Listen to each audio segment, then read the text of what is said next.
You are preaching healing. Yet you have a morgue. So what healing is this? Mbona viwete wenye una heal wanapotea, mbona wanajipata kwa morgue? You know, it doesn't really add up. Like mimi naamini, for example, kama hiyo church iko na hosi, una get? Iko na hosi bigi, yenye it's open to the public. What's out a daddy? And you have no choice. Una get? You have no choice. So as a pastor, kama uko nayo maganji, hosi yako inakam na morgue yake, una get?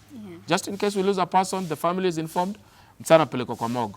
Bala kuenda kuzunguka huko upeleke mtu wako Nairobi Hospital, kutoa ikuwe ni noma, na church hapo inaweza provide the same service free to try and chip in for the members of public, unaona? So that makes sense. Lakini hakuna hosi. Hii morgue na ngoja kina nani wa dedi. Sini hao wanaingia church. Naona ingia church, alafu nasema unapata kama inafungwa, inamaanisha it was not licensed. The government did not know existence.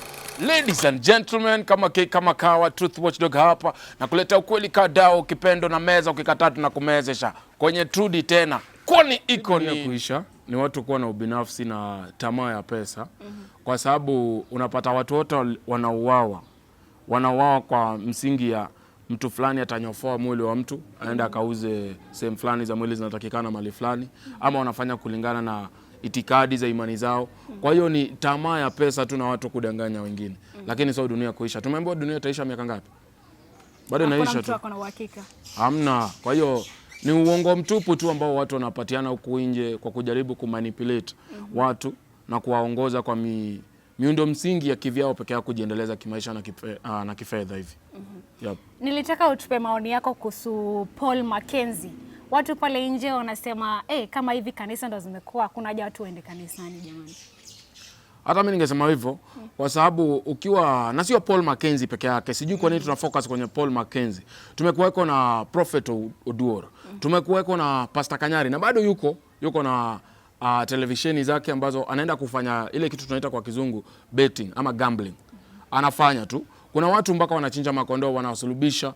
Kuna watu, yani mtu anafanya muujiza anaambia mtu alia kwa nguvu nikikusukuma hivi unalia kwa nguvu, nikikupiga teke hivi kwa hewa unaanguka, unaona? Kwa hiyo sio Makenzie tu. Makenzie tunamtizamia kwa sababu amefanya maafa, watu wengi sana wamekufa. Lakini ukiangalia hao mapasta wote hao, hakuna yule mtu ambaye anakuja kusimama kusema like Pastor Makenzie anafaa kufanywa hivi, anafaa kufanywa hivi. Sisi watu tu, yani wale normal citizens wa Kenya, sio ndio tunakuja kusimama na kuanza kuleta pressure ili hata serikali ichukue, unaona, hatua. Lakini walikuwa wanatazama tu, walikuwa tu hapo. Kazi yao tu ni siasa. Kama sio siasa haiwahusu, unaona? Kwa hiyo hama pasta wote, hata kama umedanganya mtu kwamba Yesu anakuja, unafaa kushikwa. Kwa sababu katika vitabu hivi vya imani vya Kikristo, vyenyewe vinasema kwamba wakati Yesu anarudi hakuna mtu atajua. Kwa hivyo mtu yote anaambia ameona Yesu anakuja, kuanzia hapo hao watu wanafaa kukamatiwa hapo. Wewe kama mwinjilisti ukidanganya mtu anayekusikiza anafaa kukushtaki. So hao mapasta wote mimi naona wote washikwe na hivi vikanisa vyote vifungwe. Hata ni ili tufungue yetu ya Warasta. Unakaa mtu unaleta injili yako hapo hivyo tunakusikiza unasonga. Unajua sasa hapo ndo kuna kitu tunaitaga pumbavu ama akili mbumbumbu ya. Kwa sababu mimi utaniambiaje nisikule wewe unakula? Hata kama ni imani, unaona? Kwa sababu ni kitu rahisi tunajiuliza, okay jamaa unakula wewe unaoga unalala vizuri kwenye mattress mimi niende kichaka nimefunga nikufe ati nimefunga na uko sawa, unaona? By the way mimi naona kama hii ni cover up, okay? Ya watu kukuja ati wamekufa ati kwa sababu ya kufunga, naona ni cover up. Hao walichukua watu maskini. Sasa mimi naona hapa kuna connection gani? Morgue iko kwa Pastor Ezekiel.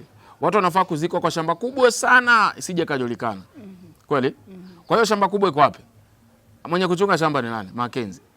Ilibidi nitoke kwenye televisheni, nifunge ministry, ndio nikuja niambie watu Yesu. Unafunga ministry na bado unakuja kuambia watu Yesu anakuja. Yesu amekupatia ujumbe fulani ati dunia imeharibika. Hapana, kuna mtu aliambiwa kanyaga chini. Wacha huyu take over the matter. Huyu afanye hii kazi, wewe kazi yako itakuwa ni kumake sure shamba liko. Na hao watu kidogo hao ambao wamekufa, unapata kuna watu wamenyofolewa sehemu zingine. Hizo sehemu zimeenda wapi? Zilikuwa zinanyofolewa na kina nani? Kwa sababu ndio unyofoe mtu sehemu fulani vizuri kama daktari, lazima madaktari walihusika. Waona? Kwa hiyo mimi swali langu ni hii morgue ama mortuary ambayo inasemekana iko kwa Pastor Ezekiel, kwa kanisa la Pastor Ezekiel compound.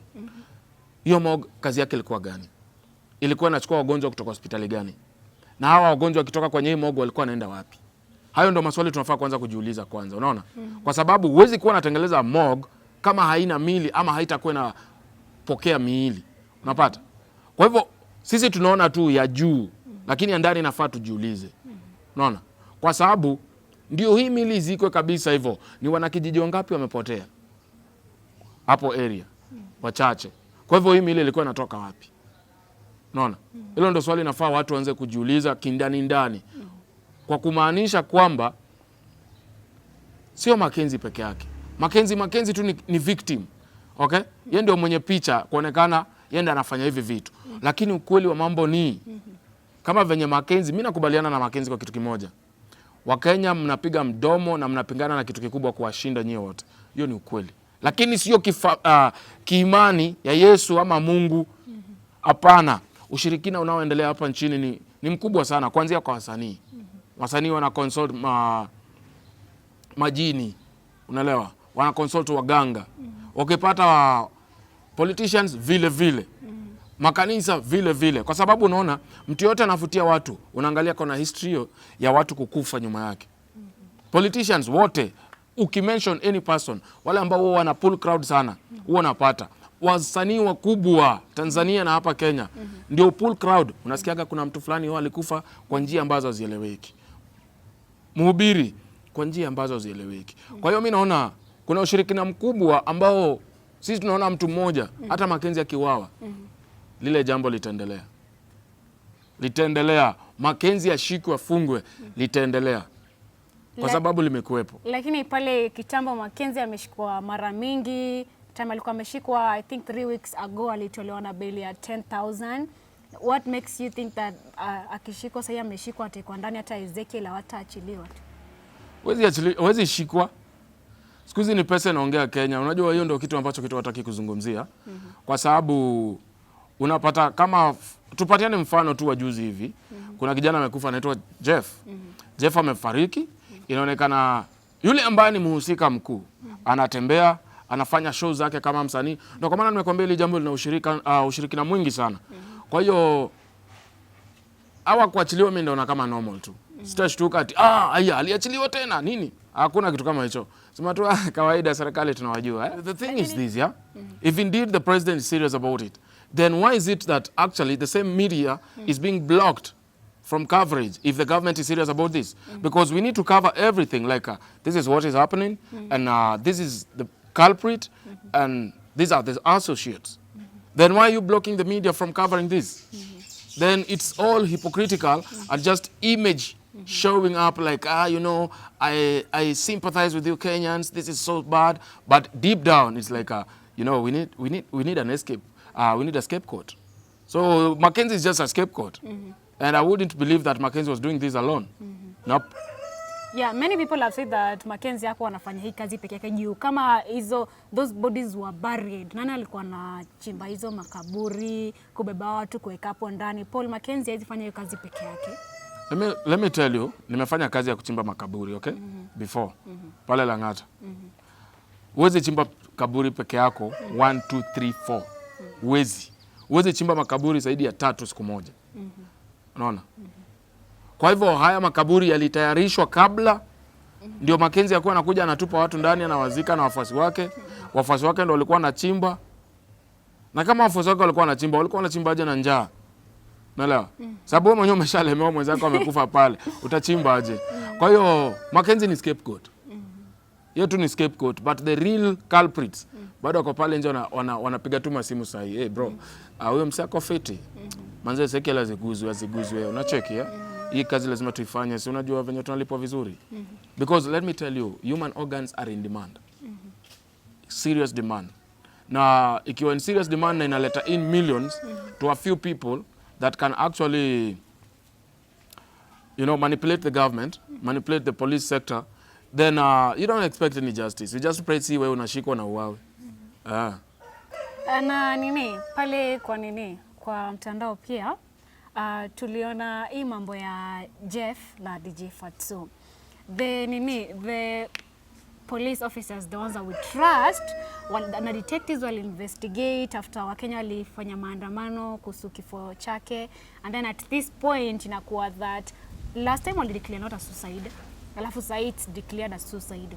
Why na people, all evidence wa Kenya wanaona zina lead to that kid was murdered and everything else? What I think is money talk. I get money talk. How much do you have to get your justice? If you don't have anything, please songa mbele. Hata kama wase wanaona, because unaona kama koti zikienda ziseme hakuuawa ama aliuawa, hata kama hukuua mtu na itangazwe ama isemwe na koti uliua, wewe uliua, unaget. So unapata serving justice here. Ndio maana mimi naambia tu Mkenya, so itabidi tu turudile modi yetu. Maybe mse serikali kujeni mbebe maiti. Unajua hivyo ndio tulikuwa tunafanyaga kitambo. Kulikuwa mob justice. Yes. Actually ni mob injustice as the constitution speculates, like it's injustice, but that is the real justice. Unaget? Umeua unauliwa, easy. Polisi kujeni tu mchukue maiti mpeleke Lang'ata, mnaweza msakusua mfuko labda bado ako na phone ama ako na ganji. Tumieni hiyo kujaza gari mafuta mpeleke Lang'ata. Unaget? Because nowadays it's so sad. Yani we are trying to be compliant with the law, but now the law implementers wanna take advantage of the cases. Unaget? So unapata a few or 3 or 4 crooked officers au wanachukua yao. Wakishachukua yao ama mbigi amepatwa yao, mbigi ndio sasa anasumbua wadogo. That cases do happen. Like mapolisi wenye wako chini, they are really willing to arrest this person and they even take it personal. Unaget? Which it should be professional. Lakini unapata mkubwa mwenye anasimamia hao wenye wanafaa kwenda kushika. Yeye ndiye ameshikwa na mkora. So hata wakileta huyu mtu amemshika wamemweka hapa, bado anatoka tu, ni kazi bure, unaona? Mnashika anaachiliwa, mnashika anaachiliwa, mnashika anaachiliwa.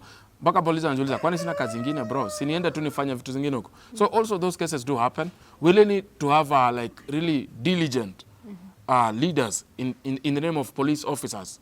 Ama the heads of police officers.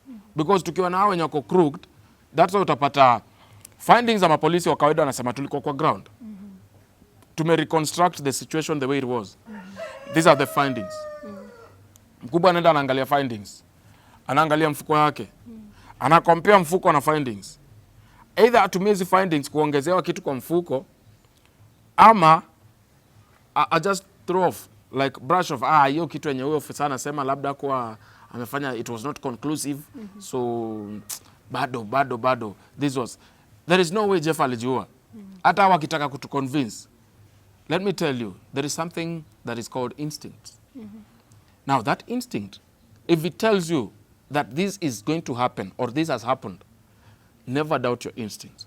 So kama wewe sasa mtangazaji, if your instincts tell you according to what you have observed, there was no way huyu kijana alijua, don't take home any other thing. You will be wrong. So the instincts of Kenyans, including I, one of them, believe Jeff was killed, you know, and also believe Jeff was sodomized and killed to cover up the case. So hata koti seme nini, ODPP aseme nini, homicide officers waseme nini, there is only one answer. Somebody was killed, somebody was sodomized. And the sodomists and the killers are out there roaming around as if nothing has happened. Yeah, that's the answer. Hakuna answer ingine. Hiyo ingine ni porojo. Kwa hii mambo ya Paul Makenzie, tulina pale Ringtone, alifanyiwa interview akiulizwa opinion yake kuhusu Paul Makenzie. I hope uliona. I don't watch Ringtone, he's a joker. Yeah, he's a joker, but what he was saying, sometimes people are supposed to take him seriously. Alikuwa akimtetea Paul Makenzie. Many people wanamtetea sana, wakisema eti probably atakuwa even arrested, he won't even go to jail for prosecution, atakuwa tu released venye anaachiliangwa tu. Kenyan celebrities are known to chase views, are known to go against what other people think so that they can be watched, you know? And it has been a norm nowadays. So things coming from our Kenyan celebrities most of the time is just like ni kama watch baby shark, unaget, for entertainment purposes. So I wouldn't take Ringtone serious for anything. Nimekuwa kwa place yenye nimeona wanatoa 100,000, wanasema wamepea MC. Alafu mzee anaambiwa peleka pesa kwa gari nyuma ya kamera. You see? So hata kumtetea, they want to make the relevance aspect of it. Not like really that it makes sense whatever they are saying. So I wouldn't take Ringtone any serious anyway. I wouldn't take Eric Omondi serious anyway, you know? Because we are used, you guys, to take everything for a geek, to take everything for, you know, to push your brand. So mi sizi mtake serious. Kama anaachiliwa, ni venye unajua wametuzoesha, unaget? But Erika anatetea nini rights za Wakenya? Rights za Wakenya? Rights za Wakenya na tumbo yako mbele? Bro, manzeo kuna watu wanasoma in between the lines. Unaget? You know, there is no way utakamconvince wasona jinyonga, for example, na kamba refu hivi mpaka imekuja kwa grao inakufikia juu. Unajinyonga aje? Design gani ya kujinyonga? Unaget? So, jamaa anatafuta unga. Yes, grievances are real zenye anasema wasio na safa ni ukweli. Na kumeletwa unga za ku-expire in 10 days. Bala unga ishuke bei. Unaget? Unga hajashuka bei. Unga za ku-expire in 10 days ndo zimeletwa. Zinaitwa majina fani. Unga inaitwa aje boda boda. Unga inaitwa boda boda. You see? So all this drama of these are our own celebrities. I don't take them serious. Everything that comes from their mouth is like for entertainment purposes. Sometimes educational, but mostly entertainment. So mtu wote anatetea Makenzie, amechizi ule. Ule ni fiatu. Wacha kwanza asikie madha yake amekataa kudish. Aende apige Makenzie. We bro, umeongea na madhe? Madhe ya dish. Uko sure si wewe? That's when they will know that this is serious, because the people who have lost their family members over this so-called cult, you can't tell them, Makenzie is okay. Unaona? You can't tell them that. Mbona msimfuate nyinyi first mdate? Back to how ninisha Shakahola, uko Shakahola, kwa nini followers wa Makenzie. Kuna wenye walikuwa wameletwa hospitali na bado walikuwa wanataka kurudi, wako still stuck. Ni kama they really believe in him after all those deaths, bado wanataka kurudi kwa ministry yake. And that is the mistake when you believe in a human being. That is their mistake. They believe in a person. They don't believe in the faith, like existence of God. When I believe existence of Makenzie is existence of truth. And if you take my word for 100% truth and it's not questionable, that's when you go wrong. So I say wenyewe hawa realize wanachukua truth ya Makenzie, sio truth ya ukweli. Sasa like real truth. They're taking truth of Makenzie. And that's why unapata still they are in that confusion mode. Yeah? They are in confusion mode. They don't know what is going around. But give them time. Watakuwa sober. Then waulize, do you know how many people died while you were still doing these things? They will be crying. They will be mourning. Like they don't know what was happening. This has happened before in many churches. And you see people coming back to their senses. And once they realize that they are off the spirits, hii kitu ni spiritual. They are off the spirits zenye zilikuwa zimewa capture. Unaweza kuwa na wanamoni sana wanachukia mapasta na kama wanatoka against them. So I wouldn't be surprised kama bado wanataka kwenda the same, because they are, nyinyi mmewatoa huko physically, but spiritually and emotionally they are still there, unaget? So that's why I wouldn't be surprised them going again, maybe sleep kwa kichaka kungojea kukufa. I wouldn't. Yeah, okay, now to finish up, nasikia akianza huku Nairobi before afukuzwe ende huko Malindi nini, walikuwa wanafanya kazi na Pastor Ezekiel, a very announced pastor. Watu wengi sana wanapenda Pastor Ezekiel, lakini juzi kanisa yake imefungwa. Tuambie kidogo kuhusu hiyo story. I also talked about Pastor Ezekiel sometime, and I was rebuked so much, unaona? Yeah. For me, I believe in God. I don't believe in churches.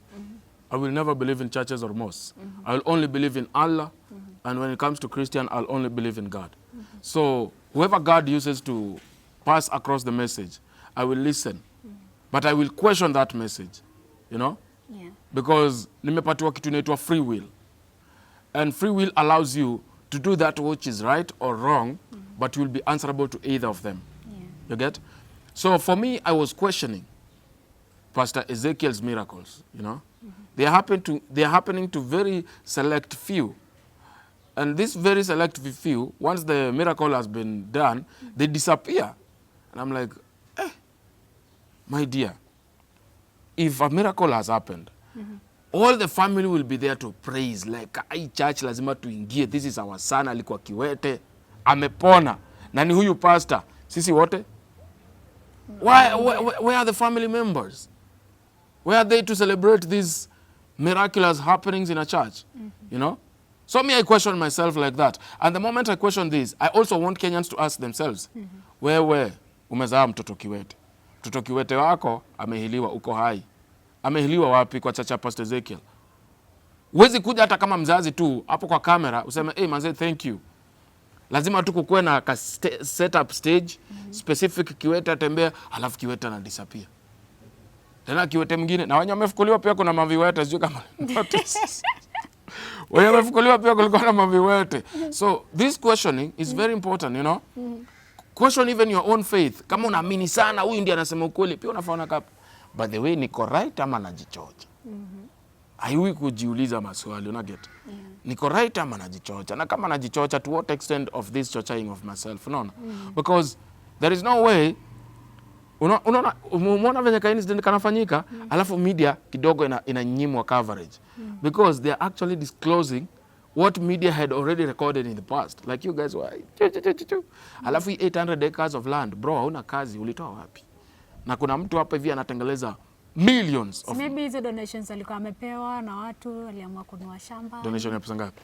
Si unajua watu wanaonanga Mungu amenibariki sana, hata nipeane kidogo kwa kanisa, napata ni kanisa. Umebarikiwa na lala njaa. Si hivyo kama ule air hostess.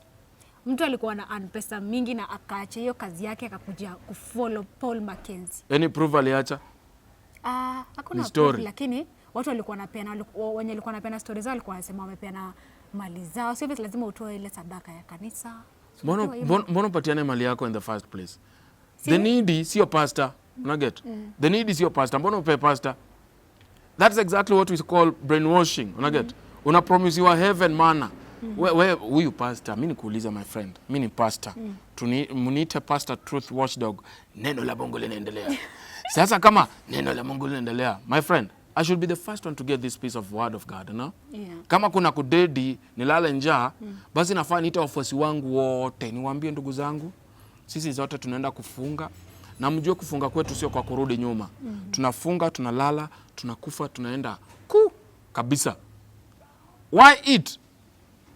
Drink. Sasa haka mtu hata naona nikaa kanachomaga shasha. Una get? Ajibambe huko, akuja tena waambie, ndugu zangu tuendeleeni kufunga, dunia inaharibika. Sasa wewe Yesu alikwambia ndio wase wafunga dedi. Kwani hao wase huko amongst them? Una get? So this is just brainwashing, and this is actually literally stealing from people by deceiving in the name of God and the Holy Spirit. So sasa wanafaa ku manze, mimi ningekuwa gagava manze, machachi zingeona shida saa hii. Hizo sadaka hakuna kutoa. Ukitoa sadaka ingekuwa ni illegal. Unatoa sadaka inapeleka kwa watu maskini ama unapatia gavana pesa. Una get? By the way, did you know that actually churches are the ones who sponsor government in huge moments? Government ndio huwa machurch huwa zinapatia gava loans kama mjui. What we call local loans. Machurch ndio patiana. Juu hao hawayuko taxed. Fungu la 10 is not taxed. Sadaka is not taxed. Na unachiki kama ule msali sema Pastor Ezekiel in one of the videos, ukisikia speculation ya watu wenye wana attend pale, watu ni alikuwa anasema ni watu 45,000, right? Yeah. 45,000 kila msaki akitoa shilingi. Hiyo ni 45 Gs. Yeah. Kila msaki akitoa so? Oh God, 450. 4.5 M. Every Sunday. Every Sunday 4.5 M. Na hiyo ni guaranteed. Na unajua bado kuna kuaga na tithe. Okay? Yeah. So on a very smooth month, jamana lala tuna 30 M. Cool cash money. And it will happen the next month, and the next month, and the next month, and it is untaxed. And then you want me not to question this, you know? Because the number of people who come out to say nilisaidiwa, watchman, msho boda, bro, hapo unanisaidiaje man? So anifanya maskini ndio niendelee kuja hapa. When I get. So whatever is happening right now, I think it's high time Kenyans, sisi tuko wala say, okay bro, cheki. Wewe unatembea na Lexus. Unajua niko na Kala home. Sasa siju wewe unaombaga miracle itufanyikie. Lakini ukitaka ndai sisi tuchange. Si sasa bro, cheza kaa wewe. Si mimi nichangie hii mwezi. unipatie tu mita 3. Wallahi church ndaka mpaka ni dead. Nugget.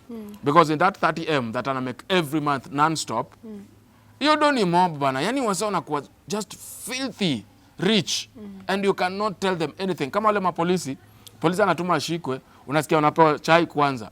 Na chai sio ile ya kikombe. Ile ya kikombe ni ile ya kamera. Unaget? Lakini hapo hivyo account zao zinachukuliwa.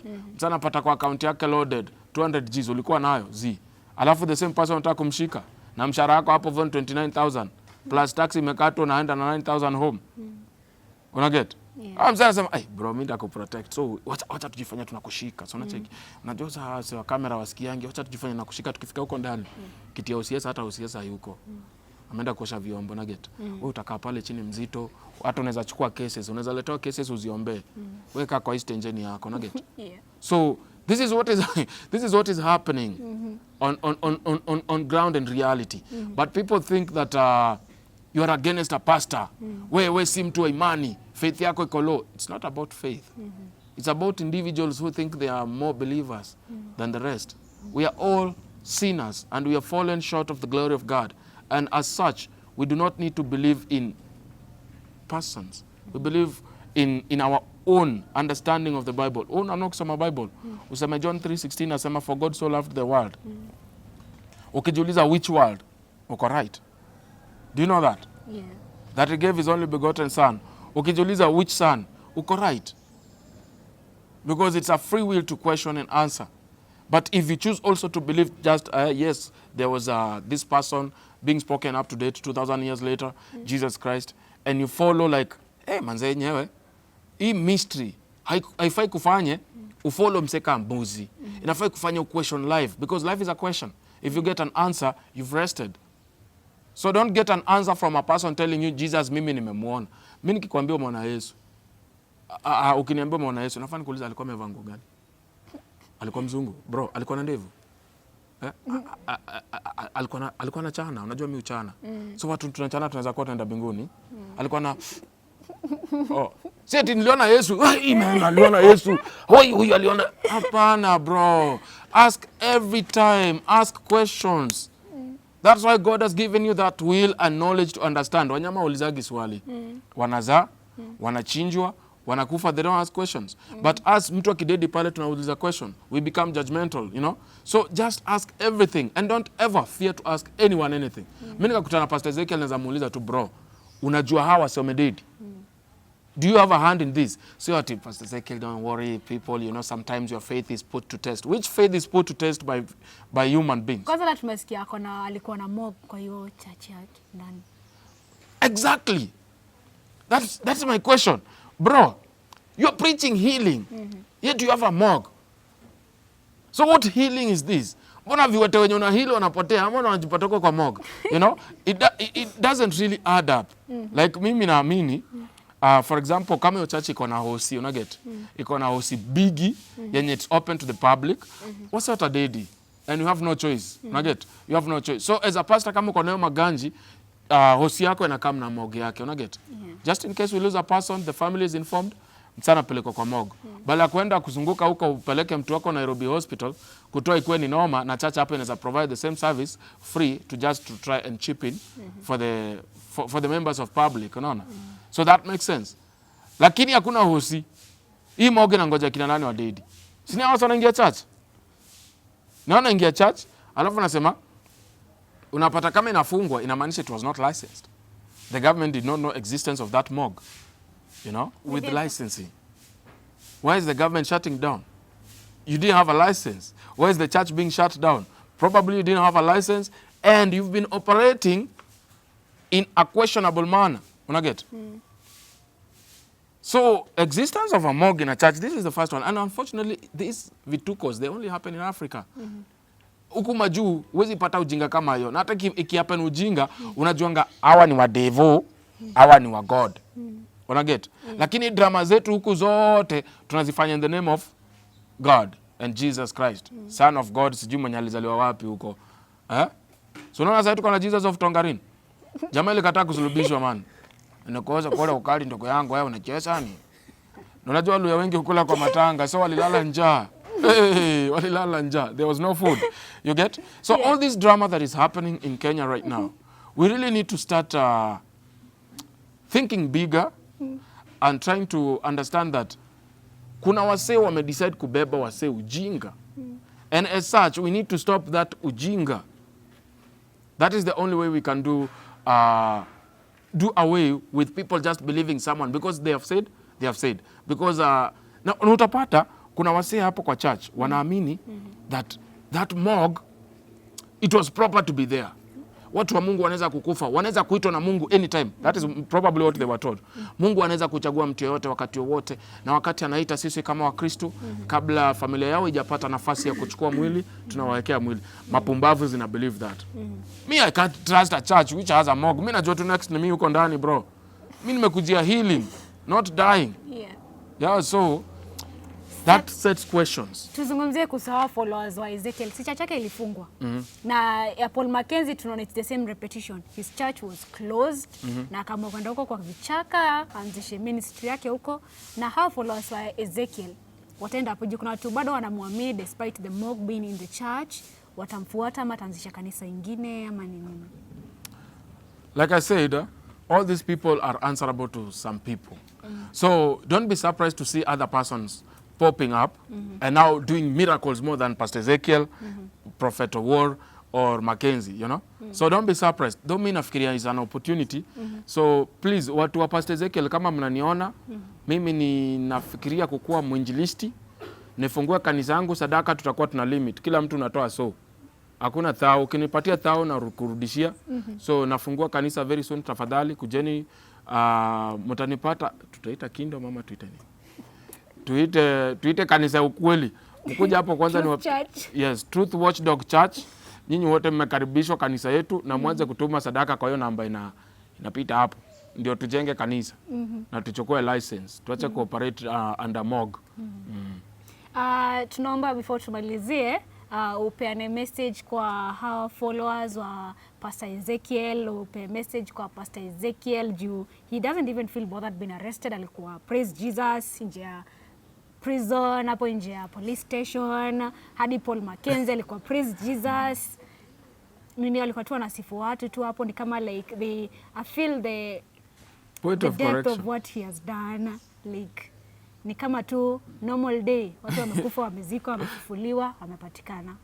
Point of correction. They were not arrested. They were escorted. Kuna tofauti ya kukuwa arrested na kukuwa escorted. Kwa hizo nini? Hakuna mtu aliyekuwa pingu. Wewe hebu kosa tu hapa nje, hata uambie mapolisi, maofisa cheki, wacheni mnachoma I'm complying. Hakuna kuepa na hapa naenda wapi? Twendeni hivi. Pigwa makofi na ufungwe macheni hapa. Haki sikudanganya. Lakini wale walikuwa escorted, walikuwa wanapewa security, unaelewa? Wale ni viongozi. But not just to the followers of these two individuals. I will not call them pastors due to their actions, okay? These two individuals, I'll just tell all Kenyans, let us learn to ask questions, you know? Let us learn to question everything that comes our direction. Because it is the only way that we grow big. It is the only way that we get the right answers. If everyone decides to do everything and convince you, do this, do that, and you just follow without questioning, you find yourself in a very bad scenario that you cannot control whatever is happening around you. And it is so much sickening to see people just following anyone and everyone just because they have said so. Sahi wasapere wengi, for example, walipigia Ruto wakiwa 100%, Ruto will do the justice. And now they are complaining. They never wanted to question the miracles that President Ruto will come and perform in terms of economy, you know. And now they are throwing words, oh, wakale ni wezi, wakale ni wabaya, wameandikana wenyewe. What were you expecting? Watu wangu wana job. Wako kale, kila mtu hakuna kitu kazi.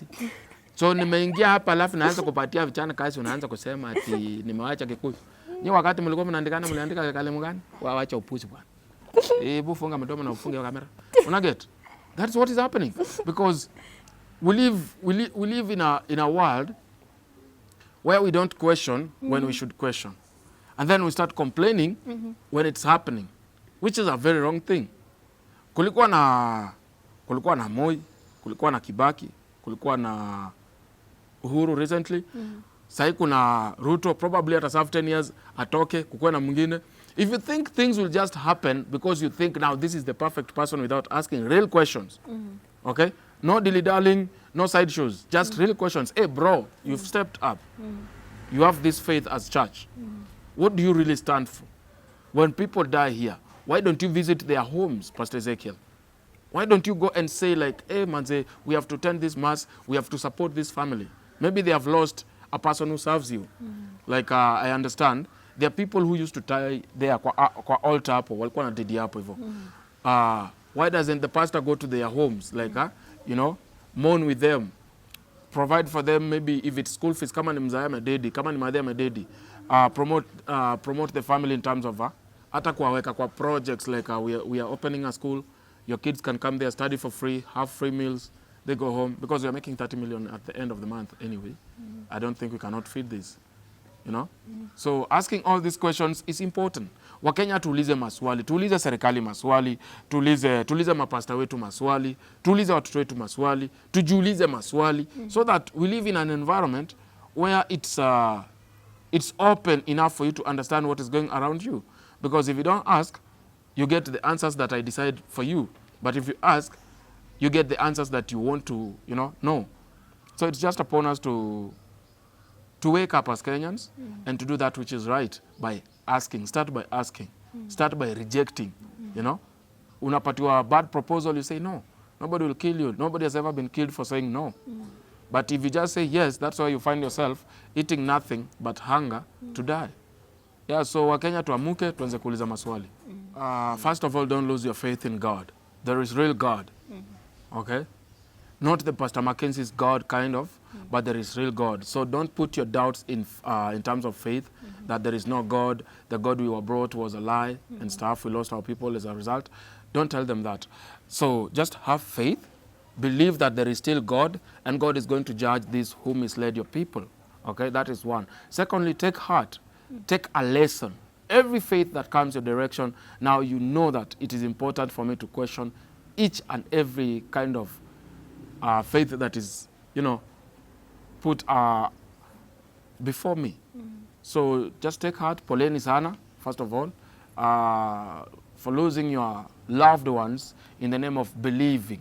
But trust me, there is still real Christianity, there is still true love from God, and there is that God which cares so much. But don't use your ignorance to doubt faith, and also don't use your ignorance to follow any faith. Every time question and ask God's guidance yourself through prayers to guide you properly, to show you that which is a wolf in a sheepskin. Thank you guys, Team Trudy Kitui, for watching. It was your boy, handsome home and away, Director Daya.